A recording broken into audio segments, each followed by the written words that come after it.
ურთიერთობის შენარჩუნება და მყარი ოჯახი გსურთ, უნდა ისწავლოთ ურთიერთობის შემდეგ 8 პრინციპზე დამყარება. ეს არ ეხება სიყვარულს, არ ეხება გრძნობებს, არამედ ურთიერთობას. ურთიერთობა ის სტრუქტურაა, სადაც თქვენს სიყვარულსა და გრძნობებს კომფორტულად ცხოვრება შეუძლიათ. დიდი შეცდომაა ურთიერთობისა და გრძნობის ერთმანეთში არევა, როცა მათ ადგილებს უცვლი ან ერთი ინგრევა, ან მეორე. ურთიერთობა მექანიზმია, მოწყობილობაა, რომელიც უნდა მართო. პირველი პრინციპი იმაში მდგომარეობს, რომ უნდა ვისწავლოთ საუბარი ჩვენს გრძნობებზე, სურვილებსა და მოთხოვნილებებზე. საუბარი და არა პრეტენზიების გამოთქმა. არ უნდა ელოდო, რომ ყველაფერი უმალ შესრულდება. საუბარი იმაზე, რაც მოგწონს უკვე კომუნიკაციის პროცესია. მეორე ის არის, რომ არ უნდა მოიქცე არც ბავშვივით და არც მშობელივით.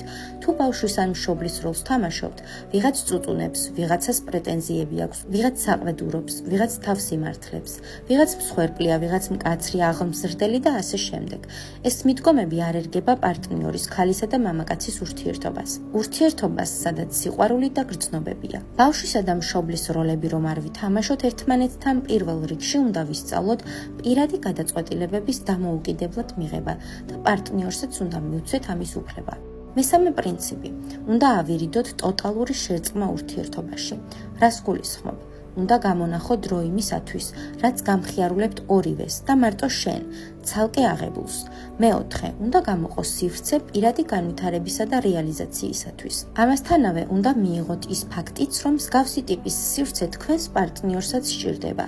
ესა იგი საერთო მიზნების გარდა ცხოვრებაში უნდა გაგაჩნდეთ პირადი, თქვენთვის საინტერესო მიზნებიც.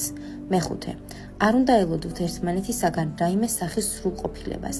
თქვენი ურთიერთობა არ უნდა მოაქციოთ თქვენს მიერვე ბავშვობაში მოგონილი წესების ჩარჩოში. რადგან თუ ურთიერთობაში მოლოდინები გაქვთ პარტნიორისაგან, შეიძლება იმედები გაგიცრუვდეთ. ამიტომ ჯერ შეეგუეთ თქვენსავე არა იდეალურ და არა სრულყოფილ თვისებებს, რომ უფრო გაგიმარტივდეთ პარტნიორისაგან მსგავსი თვისებების მიღება. მეექვსე, ნუ აღიქვამთ კონფლიქტს როგორც რაიმე ცუდსა და არაბუნებრივს. ის ნორმალური ურთიერთობის ნაწილია. თქვენ განსხვავდებით და ბუნებრივია თავს იჩენს სხვადასხვა საკამათო საკითხები. აქ განსაკუთრებით მნიშვნელოვანია გავმართოთ ჯანსაღი კომუნიკაცია. როცა პარტნიორს თავს არ ესხმით ბრალდებებით, საერთოს გამონახვას ცდილობთ. არ დაივიწყოთ ოქროს წესი. რაც არ უნდა იკამათოთ და იყვიროთ საღამოს, მეორე დღეს არ შეიძლება სიჩუმობანას თამაში. მეშვიდე, ძალიან მნიშვნელოვანი მომენტი. ვალდებული არ ხართ პარტნიორის ყველა მოთხოვნილება დააკმაყოფილოთ. ვალდებული არ ხართ პარტნიორის პრიორიტეტები თქვენსაზე წინ დააყენოთ. მხარი უნდა დაუჭიროთ აუცილებლად, მაგრამ არ უნდა ჩაანაცვლოთ ერთმანეთი იქ, სადაც ცალკეული თქვენგანის მოქმედებაა საჭირო. მერვე და უმნიშვნელოვანესი. აუცილებელია გქონდეთ პირადი სივრცე. აქ იგულისხმება პირადი ნივთებიც და მეგობრებიც, ჰობი, მუსიკა, ინტერესები. ეს ის სამყაროა, სადაც თქვენი სული ჟანგბადით იკვებება. პირად სივრცეს დიდი მოფრთხილება სჭირდება.